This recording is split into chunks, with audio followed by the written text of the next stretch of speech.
It started, as it always does, on a quiet street in the early morning hours in a small suburban home. Rise with the sun, drink water, plan your day. But what began as an innocent morning routine quickly spiraled into a cultural obsession. Entire communities were swept up, millions of lives affected. Victims were left disoriented, overwhelmed, color-coding their downfall. The tools were harmless, the systems were beautiful, but the damage was real. This is the story of productivity gone too far.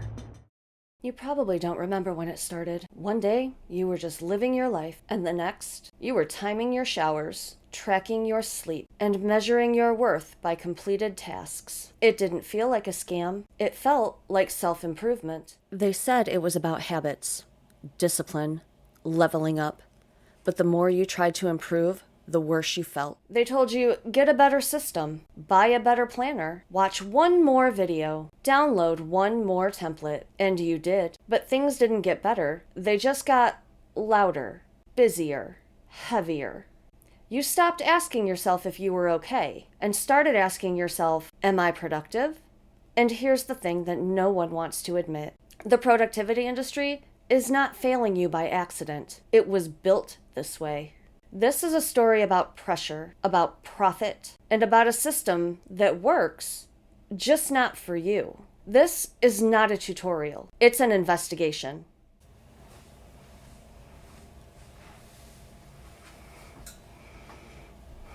It started with a productivity video. Just one. She made it look so easy. She had the candles, she had the routine, she had the mood lighting, and I thought I could do it too. But then it was planners and tracker and more routines. I kept trying to get it right, but I always felt like I was behind.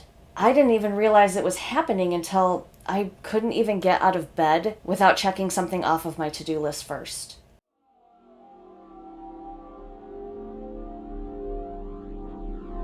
Every story has a beginning, and this one goes back further than most people realize. It didn't start on YouTube, or with Notion templates, or with pastel planners on Instagram. It started with a man named Benjamin Franklin. Franklin wasn't just a statesman.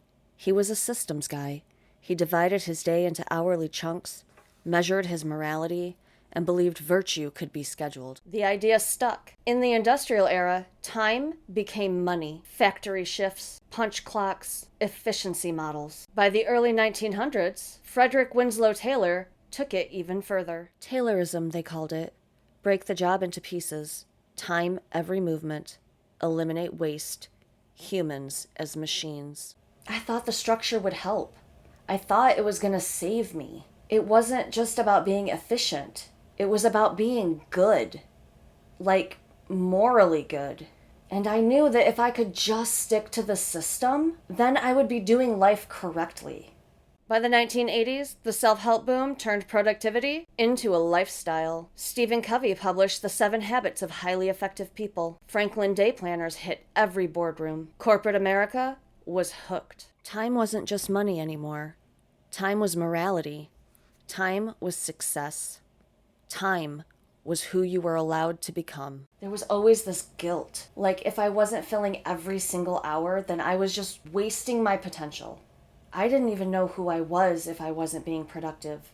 Then came the internet, blogs, forums, life hacker. Suddenly systems were customizable. You didn't have to buy into corporate structure. You could build your own. Productivity got democratized, accessible, cool. It was creative, empowering.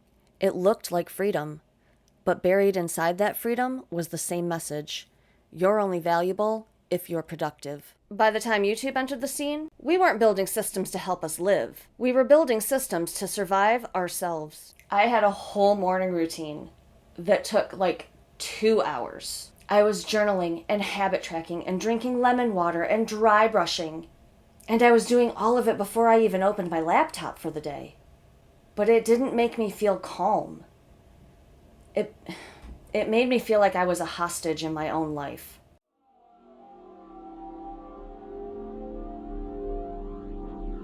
At first, it was just people sharing what worked for them. Blogs turned into videos. Videos turned into empires. They looked like us. They spoke our language. They made the chaos seem fixable. They said, I just want to help. But what they didn't say was that every link in the description made them money. They sold routines disguised as advice. They sold hope disguised as minimalism. They sold control disguised as candles and clean fonts. I bought the same planners they did. I downloaded the same templates. I even lit the same candle. But I still felt like I was doing it wrong. It was like everyone else had the code and I couldn't remember the password. They filmed their 5 a.m. morning routines after 2 hours of setup. They romanticized structure from their flexible remote jobs. They showed you their color-coded dashboards and never mentioned the team navigating their inbox. Every product they loved, sponsored. Every tool they couldn't live without, commissioned. They didn't build a system to help you thrive. They built a brand, and in that brand, productivity was not a tool. It was a performance. They acted like it was effortless, like they just woke up that way. But every piece of their life was staged. And there I was, sitting on the floor, crying over my planner, trying to figure out why I couldn't get it right. They didn't just teach productivity. They sold it, packaged it, profited off your guilt. Because if you ever felt like enough, you wouldn't need their next course. The influencer wasn't the solution. They were the bait.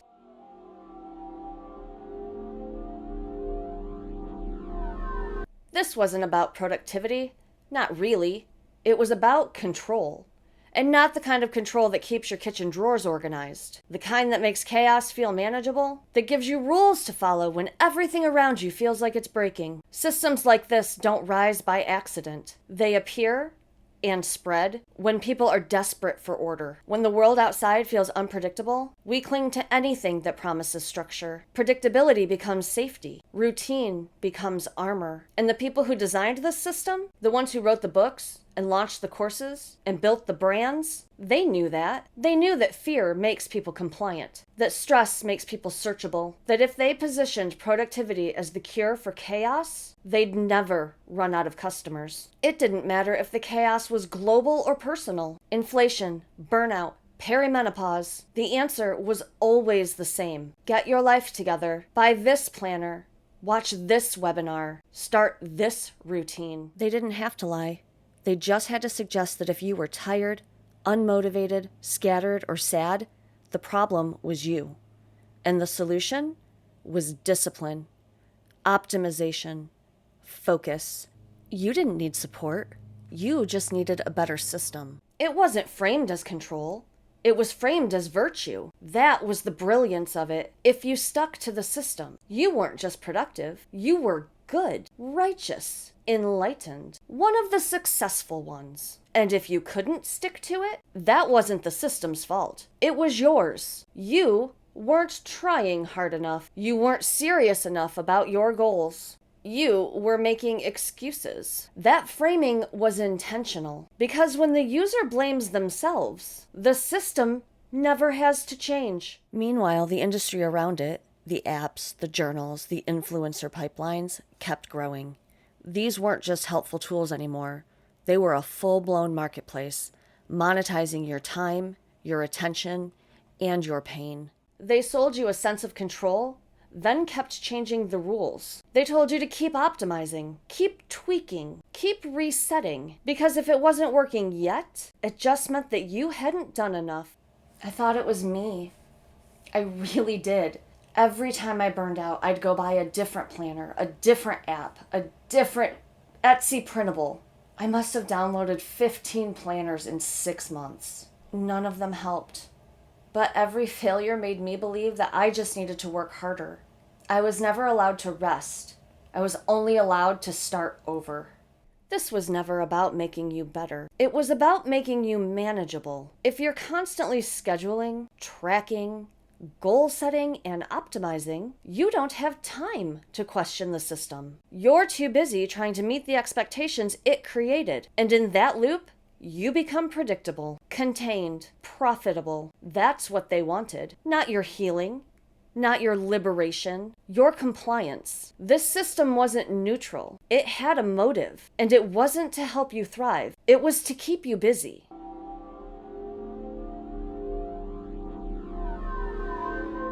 It doesn't happen all at once. You don't wake up one day and realize the system broke you. It happens slowly, quietly, like a leak in the ceiling that you've convinced yourself is fine until the roof caves in. At first, the cracks look like inconsistency. You started missing a few habits. You fell behind on a goal. You didn't do your morning routine one day, then again the next day. That planner you loved started to feel a little tight, a little demanding, but you kept going because that's what the system taught you to do. Hustle through the discomfort, push through the fog, start again on Monday. And you did, over and over and over again. You reset the system. You bought the new tracker. You changed apps. You bought another course. You told yourself it was a temporary slump, a motivation problem, a discipline dip. But deep down, something else was happening. It turned out that the very tools that were supposed to help you were actually starting to hurt you. That's the part no one talks about. That for some people, planning becomes pressure. Productivity becomes punishment. The routine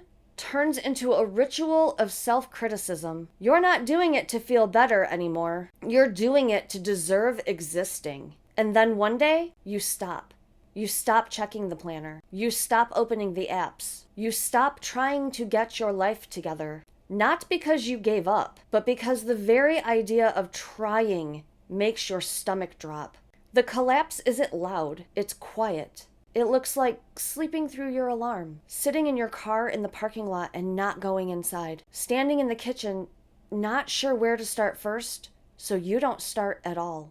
I remember staring at my planner for like 20 minutes. I had written out every single thing I had to do. Every box was perfectly drawn. I had the stickers. I had the matching markers and washi tape. I had the system, and I just couldn't move. I froze. It was like I couldn't even start. And then I felt guilty for not starting. So I closed the planner, and I didn't open it again for months. And that's what they don't tell you. Sometimes the system doesn't just fail.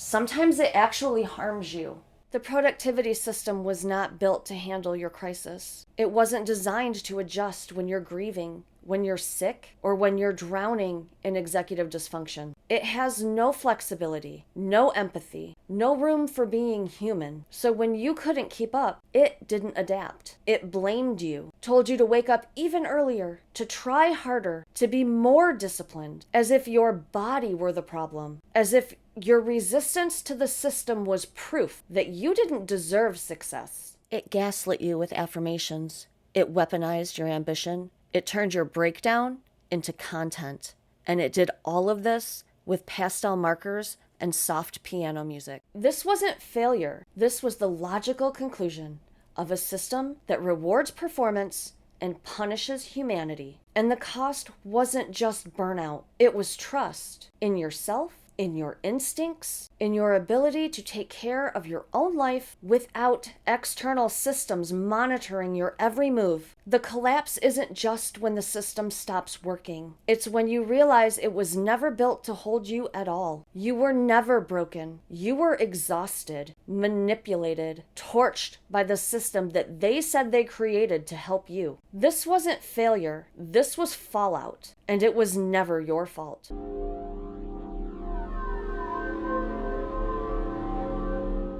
Every system has a weakness, a design flaw, a variable it chooses not to disclose because to do so would unravel the entire structure. In this case, the flaw wasn't a bug, it was a feature.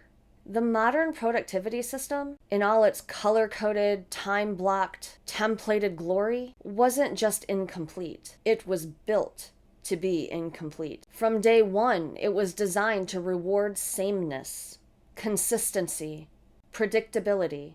People who could show up with the same level of energy, focus, and output day after day, like clockwork, like machines. And for years, you thought that issue was personal. You thought you were just bad at routines, that you lacked motivation. that you were flaky, undisciplined, broken.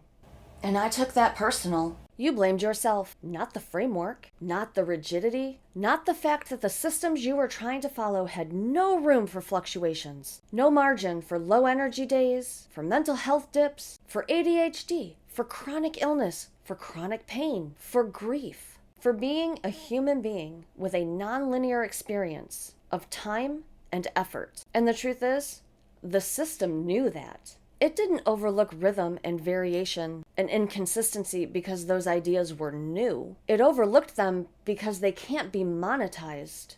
It's easy to sell a routine. It's easy to market a formula. Wake up at 5 a.m. Journal for 20 minutes. Don't check your phone. Time block your calendar. Batch your work. Hustle until 9. Sleep exactly 8 hours a night. Repeat. You can build a brand on that. You can sell an app, a course, a $72 guided journal with a pastel ribbon bookmark. But you can't sell nuance. You can't brand unpredictability, and you definitely can't turn rest into recurring revenue. So they ignored it, erased it. They called it laziness, resistance, poor time management. They told you to push through, to optimize, to do it scared, to never miss a Monday, fail faster, wake up earlier, stop making excuses. They created systems that worked well for the already well, systems that only ran smoothly if you had stable energy, minimal distractions, a clear brain, and a body that could do what you told it to do. And when you couldn't keep up, they called it failure. It honestly never occurred to me that the system just wasn't made for someone like me. I kept thinking, if I just work harder, if I just push a little more, I could fit myself into it. But I wasn't built for that. And honestly, I don't think most people are. This wasn't oversight. This was an exclusion. The productivity system wasn't just flawed. It was engineered for uniformity. It didn't forget about rhythm or variation or burnout. It filtered them out on purpose because the system doesn't want people who adapt. It wants people who obey. And that's why it never worked for you. You weren't inconsistent. You weren't broken. You weren't weak. You were never supposed to be part of the equation because from the very beginning, the system was not designed for you. You don't slam the door. You don't make a scene. You just stop. You don't even call it a decision. But something shifts, a stillness where the noise used to be. Can you see it? The system doesn't serve you. It never did. They'll tell you you lost discipline, that you're slipping, that you need to get back on track. But you know better. You're stepping out of the machine, and they can't monetize that. They want you to keep pushing, to optimize, to perform. But you go still, and in that stillness, the whole thing starts to crack. That's the glitch. That's where the rebellion begins. You're not alone. You're not behind. You're just awake.